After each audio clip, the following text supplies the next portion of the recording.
Você não é todo mundo. Talvez essa frase tenha marcado a sua infância, principalmente quando a gente queria fazer alguma coisa que todo mundo fazia e vinha aquele não rápido e firme que era da mãe, do pai, do avô, seja lá de quem fosse, e era um não sem explicação. Não pode porque não pode. Só que cá entre nós, obedecer a algo que a gente não entende é difícil. E uma dessas coisas que sempre ficou na minha cabeça era: por que a gente não pode ver filme de terror?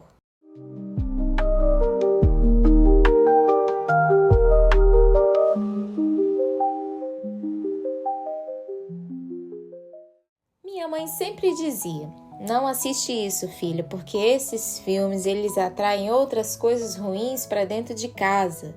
E eu respeitava, mas com o tempo eu comecei a me perguntar: será que é verdade? A Bíblia fala mesmo sobre isso? É superstição ou é algo mais profundo? Então, eu decidi estudar um pouco mais sobre isso e agora compartilhar com você o que eu descobri. Olha, a Bíblia ela não fala diretamente sobre filmes ou sobre filmes de terror, mas ela fala sim sobre uma coisa que é essencial, o que a gente consome com os nossos olhos e com os nossos ouvidos. E quem me ajudou a entender um pouco melhor sobre isso foi o pastor Luciano, um dos homens que marcou assim a minha vida espiritual na adolescência. Ele traz pra gente Mateus 6:22. Os olhos são a candeia do corpo. Se os seus olhos forem bons, todo o seu corpo será cheio de luz. Essa passagem faz parte do Sermão do Monte, onde Jesus está ensinando ali como deve viver um cidadão do reino. Ele mostra que o que colocamos diante dos nossos olhos molda quem somos por dentro. Se os olhos são a lâmpada do corpo, então tudo que entra por eles, filmes, séries, redes sociais, tem o poder de nos iluminar ou de nos apagar. O pastor Luciano ainda nos diz: Então, através dos nossos olhos, nós alimentamos nossa alma. Através dele, nós somos bombardeados a todo momento pelo mundo. São propagandas sensuais, são notícias que nos deixam irados ou com inveja, ou nos levam à ganância, entre tantos outros pecados. E por falar nisso, é importante saber o que o teólogo John Piper diz a respeito de não só filmes de terror possuírem esses efeitos na nossa vida, como também o entretenimento de forma geral. Eles podem tomar o lugar de Deus no cotidiano das pessoas. E tudo isso vai se tornando uma distração na nossa comunhão com Deus. Ele observa que buscar por gratificação instantânea, proporcionado por mídias como filmes, jogos, pode reduzir a nossa capacidade de concentração nas coisas espirituais. Aí você pode pensar assim: então quer dizer que a gente não pode nem mais se divertir agora? Calma, não é sobre isso. O ponto aqui, o que o John Piper destaca muito bem, é que a gente precisa avaliar com mais sinceridade o que é que a gente anda consumindo.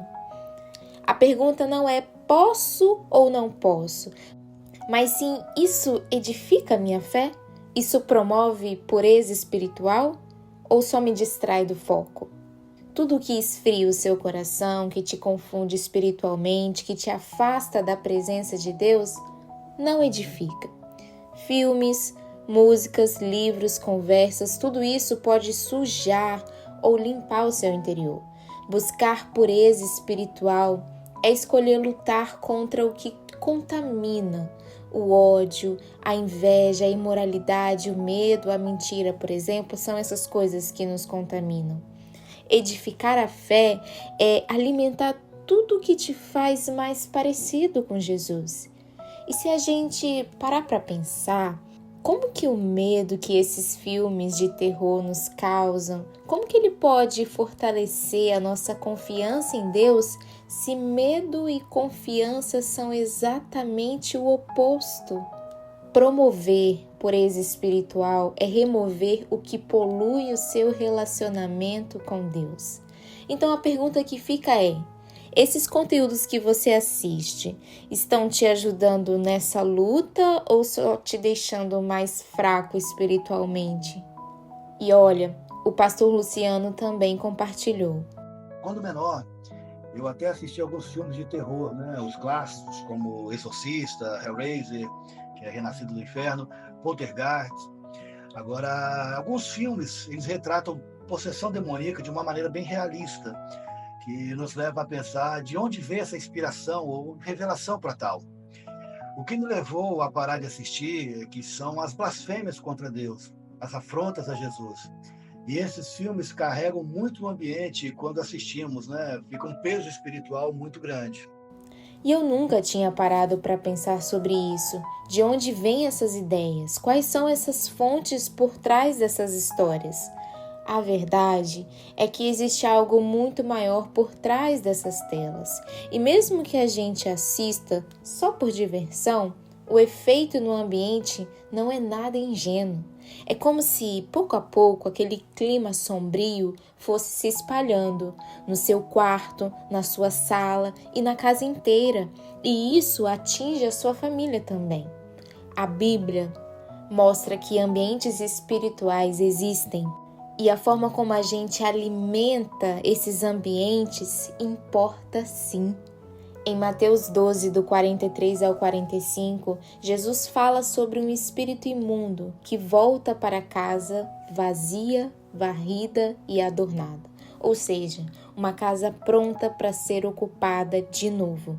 O versículo não está dizendo que assistir esses filmes vai trazer um espírito, mas ensina que ambientes abertos espiritualmente são vulneráveis. E aí entra Provérbios 4:23. Acima de tudo, guarde o seu coração, pois dele procedem as fontes da vida. Se um filme causa medo, perturbação ou até uma curiosidade sobre o oculto, isso pode ser sim uma porta.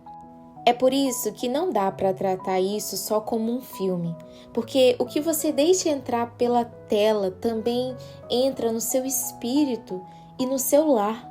Agora, para trazer um outro lado sobre esse tema que a gente está compartilhando aqui, nós temos as palavras de Augusto Nicodemos, em que ele diz que não vê problema em assistir esses filmes de terror, porque essas cenas fazem parte do imaginário popular e não representam uma realidade espiritual concreta. O que ele alega, na verdade, é sobre o perigo de acreditarmos nessas histórias como se fossem reais, porque a nossa fé ela deve estar fundamentada somente na palavra de Deus e não em narrativas criadas pelo cinema. Eu respeito esse posicionamento, ainda mais vindo desse pastor, e é um ponto de vista bem fundamentado e faz todo sentido para quem já tem uma maturidade espiritual. Mas a minha preocupação aqui é quem ainda não tem essa base tão firme. Nem todo mundo consegue separar com clareza o que é ficção e o que é espiritualidade verdadeira. E é aí que mora o risco, porque quando a fé ela ainda está sendo formada, o que entra na nossa mente pode causar confusão, pode causar dúvida e principalmente o medo, o que é o oposto da confiança que nós deveríamos ter em Deus.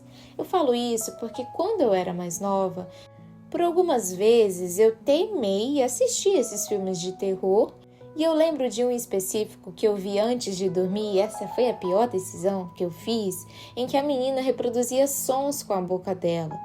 E aquilo ficou tão gravado na minha mente que quando eu fui deitar, eu simplesmente não consegui dormir. E pior ainda, eu ouvia aqueles barulhos. E aí a cabeça girava e ali vinha dúvida, vinha medo. E eu tenho certeza que se eu não tivesse visto aquele filme, eu não teria toda aquela confusão na minha cabeça, sem entender o porquê. Foi bom eu ter assistido para hoje eu poder entender essa diferença, mas que aquele momento perturbou a minha mente, uma mente que não tinha essa base espiritual, que ainda caminha sobre esse conhecimento, sabe? E é por isso que a gente precisa ter sabedoria. Não é sobre demonizar tudo, mas é sobre discernir. Isso aqui está fortalecendo a minha fé ou está me deixando mais frágil espiritualmente? Esse vídeo não é sobre regras, é sobre consciência, sobre entender que certas frases que ouvimos dos nossos pais, mesmo sem entender a explicação ali teológica na época, tem raiz, tem fundamento numa sabedoria espiritual muito mais profunda do que a gente imaginava. Então, nós precisamos buscar conhecer e entender o que está sendo dito. Realmente, você e eu não somos todo mundo. E talvez não ver tudo que todo mundo vê seja um dos caminhos que vai te levar a ter o seu corpo cheio de luz. Por quê? No fim das contas, não se trata de uma lista do que pode e o que não pode. Se trata de se perguntar: isso edifica? Isso me aproxima da luz? Ou me leva para mais longe dela? E como o pastor Luciano disse, a palavra de Deus nos orienta assim: finalmente, irmãos, tudo o que for verdadeiro, nobre, correto, puro, amável, de boa fama, se houver algo excelente ou digno de louvor, pensem sobre essas coisas. A verdade é que a nossa alma precisa ser alimentada. E tudo aquilo que vem de Deus traz alegria, traz esperança e traz a presença dele para perto da gente. Então, e aí, você gostou desse quadro? Se sim, você pode nos ajudar curtindo e compartilhando. Eu te espero no próximo vídeo. Tchau, até lá!